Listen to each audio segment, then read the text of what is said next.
Hello दोस्तों, आप सभी का ऑल अबाउट सोसियस में स्वागत है। और आज हम लोग एक बार फिर से जो विकासवाद है आखिर में वो क्या होता है, इसी में हम लोग ऑलरेडी एक लेक्चर जो है कंप्लीट किए हैं। और उसी कड़ी में कुछ और भी थिंकर्स हैं, उनके बारे में हम लोग समझेंगे कि इन्होंने आखिर में विकासवाद के बारे में अपने क्या विचार दिए हैं। तो ये आप लोगों को ऑलरेडी क्लियर हो चुका होगा जिन दोस्तों ने हमारा इससे रिलेटेड पिछला वाला जो लेक्चर सुना होगा, यदि तो ये क्लियर हो गया होगा कि ये जितने थिंकर हैं ये सब शुरुआती के रहे हैं थिंकर, जिन्होंने विकासवाद की जो एक बोले की भूमिका बनाने में, या ये बोलें कि विकासवाद आखिर में कहाँ से आता है, उस पर अपने विचार रखने के लिए माने जाते हैं। और ये कंटेंट जो है वो इग्नू के बुक से है। तो यहाँ पे बहुत सारे इंपॉर्टेंट फैक्ट्स भी आप लोगों को मिलने वाले हैं दोस्तों। तो इसके लिए चलिए आज का लेक्चर हम लोग स्टार्ट करते हैं। यहाँ पे अगला नाम आता है L.H. मॉर्गन का। लुइस हेनरी मॉर्गन एक अमेरिकी मनोविज्ञानी थे जो पेशे से एक प्रशिक्षित वकील थे। इरोक्वोइस के जीवन के मूल तरीकों में उनकी रुचि भूमि अधिकारों के नुकसान के आधार पर कानून के मुकदमे से शुरू हुई थी, जिसे वे इरोक्वोइस के लिए संभाल रहे थे। मॉर्गन ने इरोक्वोइस के बीच एक लंबा समय बिताया, क्योंकि यह कहा जाता है कि इरोक्वोइस व्यवहारिक रूप से उनके पड़ोस में रह रहे थे और इस प्रकार खुद से आंकड़े के संग्रह में उनके साथ शामिल थे, जिससे उनका कार्य टाइलर की तरह अपने समय के अन्य आर्मचेयर मानव विज्ञानियों से अलग हो गया था। मानव विज्ञान की दुनिया में L.H. मॉर्गन का प्रमुख योगदान रिश्तेदारी शब्दावली और नातेदारी प्रणालियों का अध्ययन था। इरोक्वोइस के बीच मॉर्गन ने परिजनों के संबंधों और रिश्तेदारों के एक दूसरे को संबोधित करने के तरीके का अध्ययन किया। मॉर्गन के प्रमुख अवलोकनों में से यह था कि इरोक्वोइस के बीच एक बच्चा माँ और माँ की बहन को और पिता के भाई को एक ही शब्द से संबोधित करता है, जबकि पिता की बहन के बच्चे और माँ के भाई के बच्चों को चचेरे भाई कहा जाता है। मॉर्गन ने इरोक्वोइस की पहचान की। रिश्तेदारी को वर्गीकृत रिश्तेदारी प्रणाली के रूप में माना जाता है, क्योंकि यह एक ही रिश्तेदारी के साथ दो अलग अलग व्यक्तियों को एक साथ जोड़ता है। उन्होंने नातेदारों के नामकरण की अंग्रेजी प्रणाली को वर्णनात्मक नातेदारी प्रणाली कहा है। तो ये आप लोग ध्यान रखिएगा कि जो नातेदार होते हैं उनका हम जो नामकरण करते हैं वो किस में आ जाता है, वर्णनात्मक में आ जाता है। ओके, इसमें प्राथमिक नातेदारों के लिए प्रयुक्त होने वाले नातेदारी शब्दों का प्रयोग किसी और के लिए नहीं किया जाता है। तो जो प्राथमिक नातेदार होते हैं उनके लिए जो शब्दावली प्रयोग किया जाता है वो किसी और के लिए नहीं करते हैं। ओजीबवे जनजाति का अध्ययन करते हुए यहाँ पे एक बहुत ही इम्पॉर्टेंट फैक्ट आप लोगों को मिल रहा है। ओजीबवे जनजाति का इन्होंने अध्ययन किया था और अध्ययन करते हुए उन्होंने महसूस किया कि उनकी रिश्तेदारी की शर्तें इरोक्वोइस की समान थी। अगर इरोक्वोइस की बात आती है टर्म्स की, तो ये भी आप लोग ध्यान रखिएगा, L.H. मॉर्गन से रिलेटेड है। ओजीबवे जनजाति जो है ये किससे रिलेटेड है, तो ये भी L.H. मॉर्गन से संबंधित है। इस प्रकार वर्गीकरण प्रणाली की पुष्टि हुई। अपनी टिप्पणियों के आधार पर मॉर्गन ने माना कि सभी मूल अमेरिकियों के पास एक वर्गीकरण प्रणाली है, जो बाद में विकास के विभिन्न चरणों से गुजरने के बाद अंग्रेजी प्रणाली की तरह वर्णनात्मक प्रणाली में विकसित हुई। जंगलीपन, बर्बरता और सभ्यता, तो ये धीरे धीरे यहाँ पे मिस प्रिंटिंग है, ये कट कर दीजिएगा आप लोग। ये अक्सर करके हम लोग जब इग्नू की बुक पढ़ते हैं तो ऐसे कुछ मिस्टेक्स आप लोगों को थोड़ी बहुत दिखने को मिलती है, बट वो हमें करेक्ट कर लेना चाहिए। पहले दो चरणों को वर्गीकृत रिश्तेदारी द्वारा चिन्हित किया है। इन्होंने पहले दो चरणों को क्या किया है, वर्गीकृत रिश्तेदारी कहा है, और बाद में वे वर्णनात्मक करते हैं। वे वर्णनात्मक रिश्तेदारी प्रणाली में विकसित होते हैं क्योंकि समाज सभ्य हो जाते हैं। मॉर्गन ने विभिन्न प्रकार की निर्वाह गतिविधियों को नातेदारी प्रणालियों के प्रकारों से जोड़ा। जब संसाधनों को सामूहिक रूप से आदिवासी स्तर पर रखा जाता था तो वर्गीकरण प्रणाली प्रचलित होती है, क्योंकि कबीला संपत्ति का सामूहिक मालिक होता है और एक कबीले का सदस्य जो होता है वो दूसरों द्वारा प्रतिस्थापित किया जा सकता है। तो हो सकता है कि किसी दूसरे को फिर हम कबीले का सदस्य बना सकते हैं। उदाहरण के लिए, जब संपत्ति पितृ वंश के पास होती है तो पिता और पिता के भाई संपत्ति के समान मालिक होते हैं और इसलिए एक को दूसरे के लिए प्रतिस्थापित किया जा सकता है। निजी संपत्ति के अधिकारों के उदय के साथ और जब यह विरासत की पंक्तियों से गुजर रहा है तो वर्णात्मक परिजन प्रणाली विकसित होती है और एकल परिवार अंततः विकसित होता है। ओके, ये बात कही है मूर ने। इसका अर्थ यह था कि जो समूह वर्गीकृत रिश्तेदारी प्रणाली का पालन करते थे वे जंगलीपन और बर्बर की अवस्था में जी रहे थे। मॉर्गन की खोज उनके 2 कार्यों में प्रकाशित हुई थी। तो पहली बुक देखेंगे, systems of consanguinity and affinity of the human family. तो ये 1870 में बुक पब्लिश होती है और उनकी अति उत्तम रचना एंशिएंट सोसाइटी जो कि 1877 में पब्लिश होती है।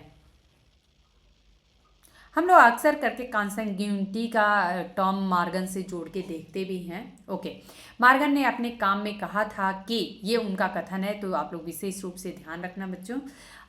आविष्कारों और खोजों के उत्पादन के साथ और संस्थानों के विकास के साथ मानव मस्तिष्क आवश्यक रूप से विकसित और विस्तारित हुआ और हम मस्तिष्क के एक क्रमिक विस्तार को पहचानने के लिए प्रेरित होते हैं, विशेष रूप से मस्तिष्क के उस एक विशेष हिस्से सेरेब्रस के विकास के लिए। तो ये कथन जो है वो एल.एच. मॉर्गन का है। आप लोग चाहिए तो एक जो उनका कोट सेक्शन है कि उनके कथन कौन कौन से हैं उसमें आप लोग इसे लिख सकते हैं। मॉर्गन ने इस अवधारणा को समाजों के बीच निर्वाह पद्धति के उदाहरण के रूप में प्रस्तुत किया और यह भी बताया कि समाज की प्रगति के साथ इसमें कैसे सुधार हुआ। मॉर्गन ने विकासवादी योजना मानव विज्ञानियों के बीच बहस का प्रश्न बनी रही, फिर भी उन्होंने अन्य विचारकों को प्रभावित किया क्योंकि उनके काम ने भौतिकवादी कारकों को सामने लाया जो इस पहलू को उजागर करते हैं कि आर्थिक और तकनीकी जानकारी मानवता के भाग्य को आकार देने में एक लंबा रास्ता तय करती है। फ्रेडरिक एंजल्स का काम मॉर्गन एंशिएंट सोसाइटी के विचारों से प्रभावित था। तो ये आप लोग देख सकते हैं कि मॉर्गन का जो एंशिएंट सोसाइटी था इससे फ्रेडरिक एंजल्स का या एंगल्स का काम भी काफ़ी हद तक प्रभावित था। मॉर्गन की राय एंगल्स की पुस्तक origin of family, private property and the estate जो कि 1984 में पब्लिश हुई थी, एंगल्स के द्वारा या एंजल्स के द्वारा लिखी गई ये बुक है जो कि मार्क्स के काफ़ी अच्छे मित्र हैं से परिलक्षित होती है। तो इस बुक में ये मॉर्गन की जो राय है वो परिलक्षित होती है, यानी कि उनका इफेक्ट दिखाई देता है। ओके, 1 मिनट यहाँ पे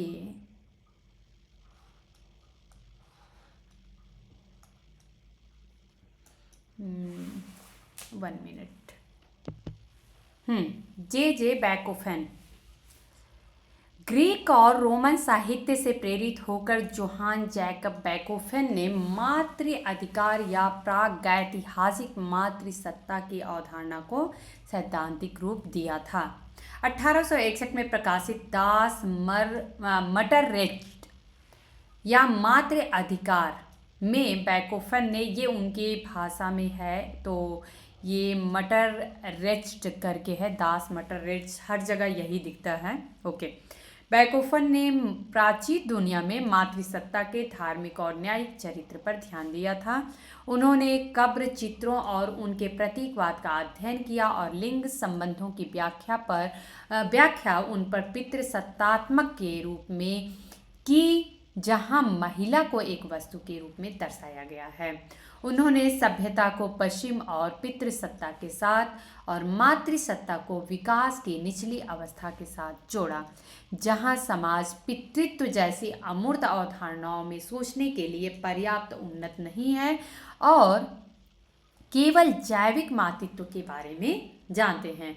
उन्होंने मातृ अधिकार समाज और पितृ अधिकार समाज का गठन करने वाले लक्षणों की पहचान की थी। इस प्रकार उनके लिए माता का अधिकार या पिता का अधिकार अकेली अवधारणाएं नहीं थी, बल्कि समग्र अवधारणाएं थीं जिन्होंने विभिन्न भौतिक और प्रतीकात्मक आयामों को एकीकृत किया था। उन्होंने एक सही समाज की कल्पना की और इसे एक किताब की तरह वर्णित किया। बच्चे के एकमात्र माता पिता होने के नाते जिसके माध्यम से वंश का पता लगाया जा सकता था, महिलाओं ने समाज में उच्च सम्मान और सम्मान की स्थिति ग्रहण की। इस धारणा के साथ बैकोफन ने आदिम दुनिया में महिलाओं के शासन की नींव रखी। तो आप लोगों को पता है कि बैकोफन जो है वो मातृसत्तात्मकता से जुड़े हुए हैं, जिसे उन्होंने स्त्री लोकतंत्र कहा है। तो ये आप लोग जरूर ध्यान रखिएगा, स्त्री लोकतंत्र की बात बैकोफन करते हैं। हालांकि इसने महिलाओं को एक उच्च दर्जा दिया, फिर भी बैकोफन ने इस चरण को अराजकता के प्रारंभिक चरण के रूप में तब तक निंदनीय बताया जब तक कि पुरुषों द्वारा शासन नहीं किया गया, जिससे कि समाज में प्रगति हुई है। मातृसत्ता से पितृसत्ता की प्रगति में महिलाओं की भूमिका में गिरावट देखी गई और पुरुषों के हाथ में शक्ति में तीव्र वृद्धि हुई, जिससे वे अधिक मुखर हो गई। संकीर्णता से एक ही बार विवाह करने की प्रथा में क्रमिक संक्रमण को भी इंगित किया गया था। आदिम मातृसत्तात्मक धर्म या उर धर्म के संदर्भ में मातृ अधिकार अस्तित्व में था। सर हेनरी मैन ने अपने काम को रोम की प्राचीन कानूनी व्यवस्था, इस्लामी कानून और ब्राह्मणवादी कानूनों पर आधारित किया था और पिता के समक्ष मां को रखने का विरोध किया था। मिन ने अपने कार्य एंशिएंट लॉ, बहुत ही फेमस इनकी बुक रही है, 1861 में प्रकाशित हुई थी, कि तर्क दिया था और पिता के अधिकार की वकालत की थी। उन्होंने लोगों के कानूनों की स्थापना की जो एक विशेष समाज के लिए सामाजिक विरासत को एकीकृत करते थे, जबकि उस अवधारणा की सार्वभौमिकता को नकारना उस दौरान अध्ययन का प्राथमिक केंद्र था। दूसरी ओर मैक्लेनन की बात करते हैं। इन्होंने अपने कार्य को, अपनी रचना प्रिमिटिव मैरिज, ये भी मैक्लेनन की बहुत फेमस बुक है जो कि 1865 में पब्लिश हुई थी, में माँ के अधिकार पर आधारित किया, जहाँ उन्होंने यह मान लिया था कि चूंकि आदिम लोग केवल जैविक मातृत्व के बारे में जानते थे, इसलिए यह सोचना तर्कसंगत था कि पहले मातृत्व को मान्यता दी जाएगी। उन्होंने समूहों के बीच युद्ध के नियमन के लिए विवाह की उत्पत्ति या कामुकता के नियमन का पता लगाया है। विकासवादी स्कूलों के बुनियादी कुछ आधार हैं, उस पर हम लोग चर्चा करेंगे। तो एक रेखीय विकासवाद की यदि बात करें तो एक रेखीय विकासवाद में हम लोग देखेंगे कि क्या आखिर में रहा है। इन्होंने कहा कि एक रेखा में, यानी कि एक सरल रेखा में हम देखें तो विकास जो हुआ है, तो विकासवादियों का विश्वास था कि समाज का विकास सरल से जटिल की ओर विकास की एक सटीक रेखा या क्रम की ओर एक ही पंक्ति में होता है। जैसे कि अगर हम मान लेते हैं एक्स एक्सिस और ये वाई एक्सिस मान लेते हैं, तो ये सरलता का पॉइंट है, तो सरलता से जटिलता की तरफ एक रेखा में ये चलता चला गया। ओके, जो निम्न से उच्च अवस्था या प्रगति की एक पंक्ति में होता है। इस प्रकार पारंपरिक विकासवादी सिद्धांत एक ऐसा सिद्धांत है जो मानता है कि सांस्कृतिक प्रगति के लिए केवल एक ही रेखा है, यानी एक ही रेखा में संस्कृति जो है वो प्रगति करती है।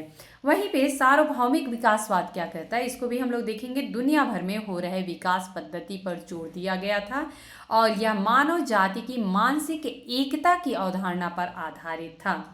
मनुष्य की मस्तिष्क क्षमता के प्रश्नों को जन्म देना वैसा ही है जैसे समाज सरल से जटिल की ओर विकसित होता है। तर्क यह था कि सभी समाज उसी प्रक्रिया से गुजरेंगे जैसे मानव मस्तिष्क सरल से जटिल तक विकसित होता है। एकल संस्कृति की बात कौन करता है, इसमें हम लोग देखेंगे जैसा कि इंगोल्ड जो कि 1986 में इन्होंने कहा है, ने अपने काम में वर्णित किया है। विकासवादी सिद्धांत के प्रचारकों का मानना था कि केवल एक संस्कृति है जिसकी पूंजी सी है। मान लेते हैं दुनिया भर के समाजों में हम जो अंतर देखते हैं वह इसलिए नहीं है क्योंकि उनके पास विभिन्न संस्कृतियां हैं, बल्कि इसलिए है क्योंकि वे एक ही संस्कृति के विभिन्न चरणों में हैं। ओके, संस्कृति समानता के उदाहरणों का हवाला देते हुए एक संस्कृति के सरल से जटिल की ओर बढ़ने की इस घटना को विकासवादियों द्वारा समझाया गया था। ओके, कुछ और भी पक्ष हैं वो भी हम लोग देखेंगे। क्रमिक प्रगति की बात की जाती है। विकासवादी सिद्धांतकारों ने कहा कि एक बार प्रगति का क्रम स्थापित हो जाने के बाद यह एक चरण से दूसरे चरण में कदम रखेगा और इसी क्रम में जारी रहेगा, जिससे समाज प्रगति करता रहेगा। प्रत्येक समाज समान चरणों से गुजरता है, लेकिन अपनी अपनी गति से, अपनी अपनी क्षमता से। अगला है तुलनात्मक विधि। विकासवादी मूल रूप से तुलनात्मक पद्धति का उपयोग करके समाज और संस्कृति की विकास की अवधारणा पर आधारित है। तो इन्होंने कहा है कि समाज और संस्कृति जो है वो विकास की अवधारणा पे आधारित है और ये लोग तुलनात्मक पद्धति से उसको देखने की कोशिश करते हैं। गोरे यूरोपियों को आराम कुर्सी मानव विज्ञानियों के रूप में भी जाना जाता है, जिन्होंने तुलना तालिका निर्धारित करने के लिए अपने स्वयं के समाजों का उपयोग किया, जहां उन्होंने अपने समाज को सभ्यता के शीर्ष पे रखा कि हम लोग सबसे ज़्यादा डेवलप्ड हैं और अन्य सभी समाजों की इस पैमाने के आधार पर तुलना की कि हम लोग तो सबसे टॉप पे बैठे हैं और बाकी जो हैं इससे हम कंपेयर करेंगे कि उनकी स्थिति क्या है। अब यहाँ पे हम लोग ये भी देखेंगे विकासवाद की कुछ आलोचनाएं भी हुई थी, जैसे कि इसमें पहला पॉइंट निकल के आता है औपनिवेशीकरण का विस्तार। तो जैसा कि पता है कि औपनिवेशीकरण भी हमें देखने को मिला था। विकासवादी सिद्धांत ने एक तरह से नैतिक आधार पर उपनिवेशीकरण को उचित ठहराया। यूरोपियों के गोरे लोग, जिन्हें अपनी ही नस्ल के बुद्धिजीवियों द्वारा सभ्यता के उच्चतम स्तर पर रखा गया था और उन्हें सभ्य बनाने के नाम पर उपनिवेशों की लूट को सही ठहराया था। तो उन्होंने कहा कि हम आए और यहाँ पे तो लोग असभ्य थे, सभ्य थे ही नहीं, और उनको सभ्य तो हमने बनाया था। तो इस तरीके की स्थिति भी देखने को मिलती है। ओके, देन नेक्स्ट पॉइंट आता है सांस्कृतिक निवंश विज्ञानवाद। गोरे यूरोपियों ने अपनी संस्कृति को सभ्यता के लिए एक मानदंड के रूप में प्रस्तुत करते हुए अन्य सभी समाजों को विकासवादी पैमाने पर रखा। उन्होंने प्रत्येक समाज को अपनी तकनीकी ज्ञान के आधार पर विकास के विभिन्न स्तरों पर होने के रूप में उचित ठहराया। इस प्रकार यह सांस्कृतिक निवंश विज्ञानवाद को जन्म दे रहा है। इस अवधारणा ने तुलनात्मक पद्धति का अवमूल्यन किया, क्योंकि इसका उपयोग मुख्य रूप से विद्वानों ने अपने समाज को अध्ययनाधीन यानी अध्ययन के अधीन लोगों के समाज से श्रेष्ठ साबित करने के लिए किया। तीसरा पॉइंट कहा जाता है सांस्कृतिक सापेक्षवाद से रहित। सांस्कृतिक तत्व और सामाजिक संस्थाएं प्रत्येक समाज में अपने अपने संदर्भ में प्रासंगिक होती हैं। विकासवादियों ने कुछ संस्कृतियों को सरल और अन्य को अधिक जटिल के रूप में वर्गीकृत करते हुए प्रत्येक संस्कृति से जुड़े मूल्य को दूर कर दिया।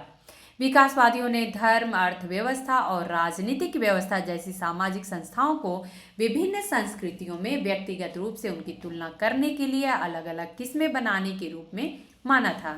इस आधार के कारण उस समाज के संदर्भ में रीति रिवाजों और प्रथाओं का अपना सांस्कृतिक अर्थ जो है वो खो गया था।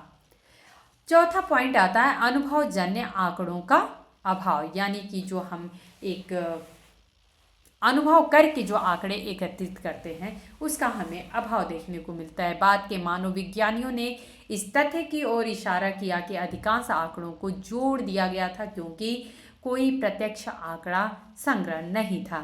एकत्र किया गया आंकड़ा जो है वो यात्रियों, नाविकों, मिशनरियों और प्रशासनिक व्यक्तियों की कहानियों और विवरणों पे आधारित था, जो वो अपने अकॉर्डिंग ही लिखेंगे। इस प्रकार इस तरह के काम पुराने आंकड़ों पे आधारित थे और विद्वानों को आराम कुर्सी मानव विज्ञानियों के रूप में जाना जाने लगा। हालांकि यह भी ध्यान दिया जाना चाहिए कि उनमें से कुछ ने मार्गन की तरह अपने समय के दौरान प्रत्यक्ष रूप से आंकड़े एकत्र करने का प्रयास किए थे।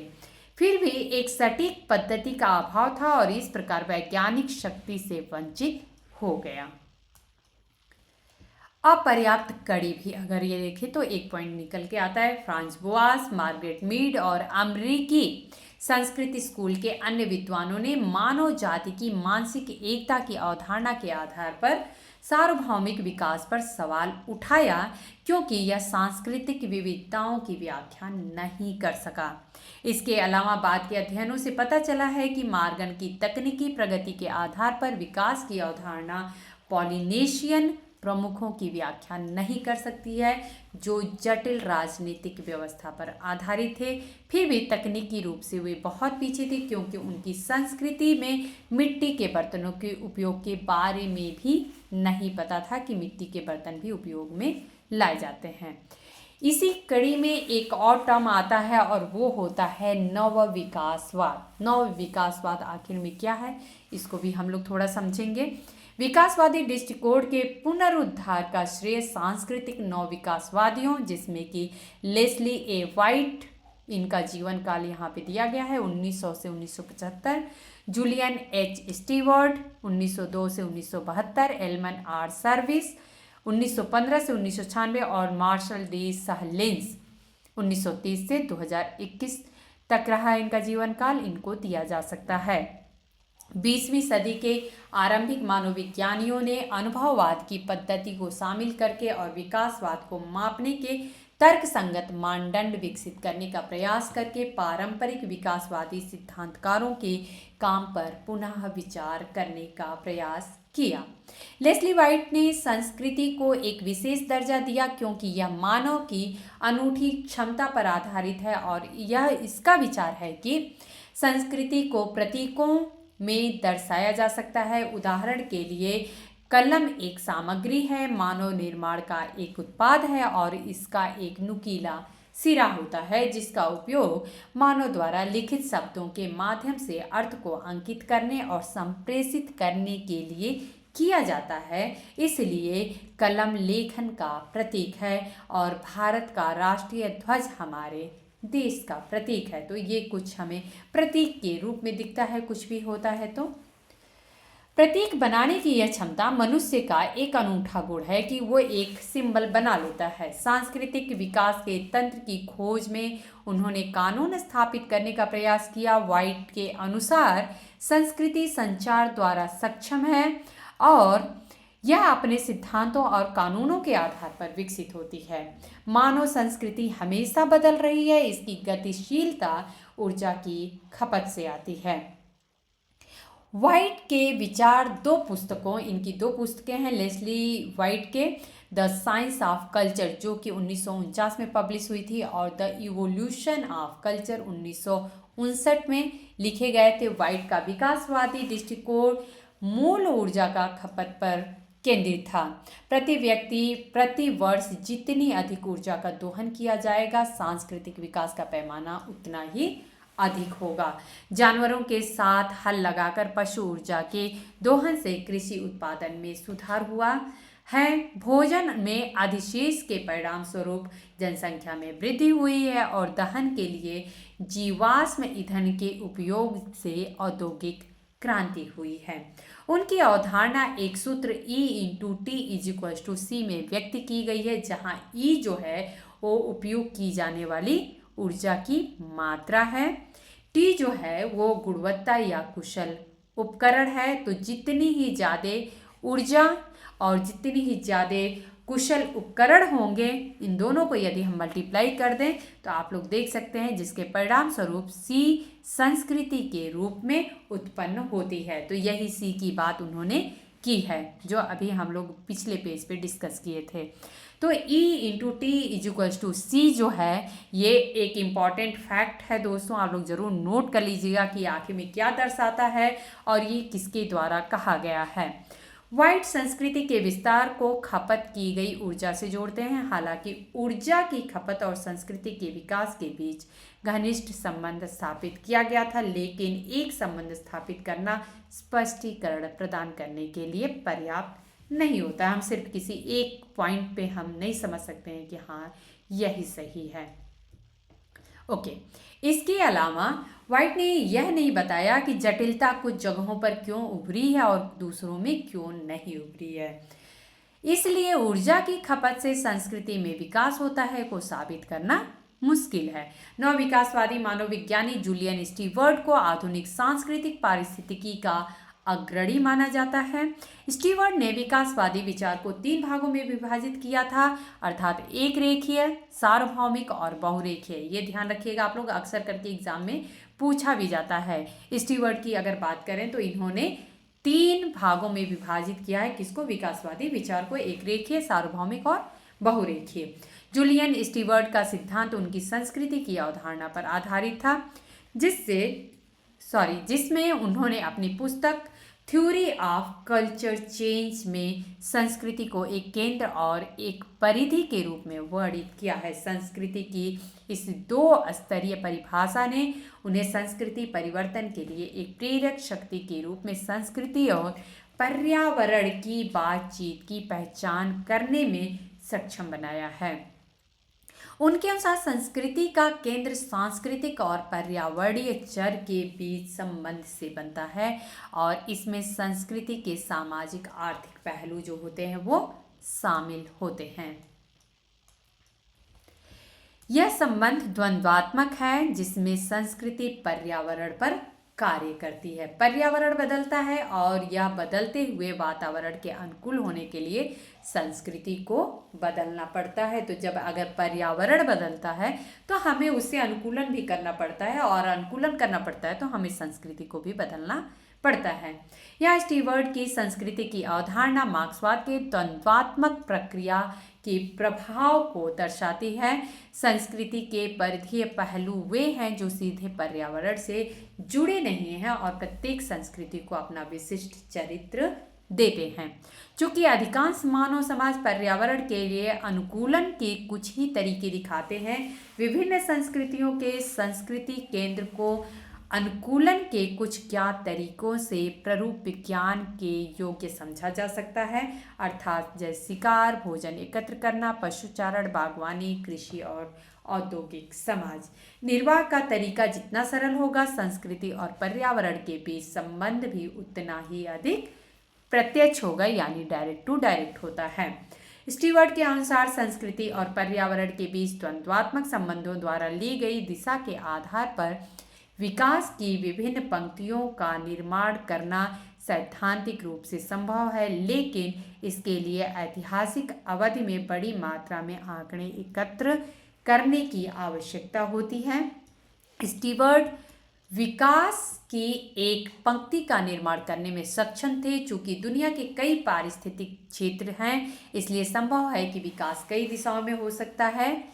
इसलिए इस सिद्धांत को बहुरेखीय विकासवाद का सिद्धांत भी कहा जाता है। स्टीवर्ट के बाद किसी और को विकास की और रेखाएं बनाने के लिए प्रेरित नहीं किया गया था। इस सिद्धांत की आलोचना यह थी कि विकास के कई तरीके हो सकते हैं और यह निर्धारित करना संभव नहीं है कि कौन से चर को यानी कौन से वेरिएबल्स को केंद्र में रखा जा सकता है, किसको मोस्ट प्रायोरिटी दी जा सकती है और किसको परिधि में रखा सकता है, यानी किसी को हम साइड में रख सकते हैं। हालांकि संस्कृति के इस प्रतिमान ने अनुकूलन के विभिन्न तरीकों के प्रतिमानों को बनाने में मदद की और प्रत्येक निर्वाह प्रकार का गठन करने वाले मूल सांस्कृतिक तत्वों की पहचान की। मार्शल सालिन्स और एलमन सर्विस मिशिगन विश्वविद्यालय में सहयोगी थे और व्हाइट और स्टीवर्ट के छात्र थे और उन्होंने व्हाइट और स्टीवर्ट के कार्यों को संयोजित करने के लिए काम किया। उन्होंने 2 प्रकार के विकास अर्थात सामान्य और विशिष्ट की पहचान करके उनमें अंतर किया। विशिष्ट विकास एक पर्यावरण में एक विशेष समाज का अनुकूलन होता है और यह अक्सर उस निवास स्थान के लिए विशिष्ट रहता है, जैसे आर्कटिक या का एस्किमो कहें या फिर कालाहारी के बुशमैन में अनुकूलन करना। सामान्य विकास समाज की एक सामान्य प्रगति है जिसमें उच्च रूप से निम्न रूपों से निकलते हैं। उच्च रूप जो होते हैं वो निम्न रूपों से निकलते हैं और निम्न रूपों से को आगे भी बढ़ाते हैं या निम्न रूपों से आगे वो बढ़ते हैं। स्टीवर्ट विशिष्ट के बहुरेखीय विकास का प्रतिनिधित्व करते हैं और सामान्य विकास व्हाइट के सार्वभौमिक विकास जैसा दिखता है। आरेखीय रूप में उन दोनों का एक पेड़ द्वारा दर्शाया जा सकता है जिसमें तना ऊपर की ओर बढ़ता है। सामान्य विकास और सभी दिशाओं में बढ़ने वाली शाखाएं विशिष्ट विकास का प्रतीक होती हैं, यानी कि वो अपने अपने तरीके से बढ़ती हैं। यदि किसी को ऐतिहासिक विकास में विविधता की तलाश करनी है तो संस्कृति के विशिष्ट विकास की खोज करनी होगी। एक ऐतिहासिक परिप्रेक्ष्य में समाज विशेष की सामाजिक संस्थाओं में परिवर्तन की तलाश करनी होगी। यदि कोई मानव जाति के विकास की समग्र तस्वीर को शिकार भोजन संग्रह से लेकर औद्योगिक समाज तक देखता है तो वह सामान्य विकास के बारे में बात कर रहा है। सर्विस और सहलिंस के अनुकूलन और अनुकूलनशीलता की अवधारणाओं का उपयोग करके इन दो प्रकारों का वर्णन किया गया है। पूर्व का तात्पर्य केवल एक विशिष्ट स्थान पर जीवित रहने की क्षमता से है और बाद वाले का तात्पर्य जो है वो बहुत बड़े भौगोलिक क्षेत्र में फैलने की क्षमता से है। तो यानी जब विशिष्ट की बात हम करते हैं तो वो किसी पर्टिकुलर से हम रिलेटेड देखते हैं, जबकि अगर हम जब एक नॉर्मल अगर हम बोल रहे हैं कि विकास हो रहा है तो हम इसको क्या देखते हैं, हम इसको देखते हैं कि एक इन जनरल हम कैसे कह रहे हैं कि एक बड़े भौगोलिक क्षेत्र में किस तरीके से हमें दिखता है विकास। ओके, सहलिंस अनुकूलन क्षमता के उदाहरण के रूप में कई क्षेत्रों को उपनिवेश बनाने के लिए यूरोपीय लोगों द्वारा उपयोग किए जाने वाले बारूद यानी गन पाउडर का उदाहरण देते हैं। एक प्रमुख संस्कृति के इस प्रसार को अनुकूलीकरण के रूप में वर्णित किया गया था। सहलिंस और सर्विस ने दो प्रकार के विकास को श्रेणीबद्ध नहीं किया और अनुकूलीकरण के तरीके को अक्सर उन लोगों के प्यार के लिए हानिकारक माना जिनका अतिक्रमण या उपनिवेशीकरण होता है। नवविकासवादी विशेष वातावरण में अनुकूलन की प्रक्रिया द्वारा विशेष संस्कृतियों के विकास का प्रदर्शन करके प्रारंभिक पारंपरिक विकासवादी से अलग हो गए। तो ये अलग अलग दोनों के नव विकासवादी अपने विचार रखते हैं और जो पारंपरिक विकासवादी थे उनकी अपनी सोच थी। यहाँ पे सम इम्पॉर्टेंट बुक्स का रेफरेंस लिया जाता है जिनसे ये कंटेंट लिखे गए होते हैं, तो एटलीस्ट इससे आप लोगों को वो थिंकर्स और उनकी बुक्स पता चलेंगी जिन्होंने विकासवाद पे काम किया है। तो यहाँ पे आप लोग देख सकते हैं एलन बर्नार्ड को, इन्होंने लिखा है history and theory and anthropology. यहाँ पे रॉबर्ट कॉर्निएरियो देख सकते हैं आप लोग, इवोल्यूशनिज्म इन कल्चरल एंथ्रोपोलॉजी।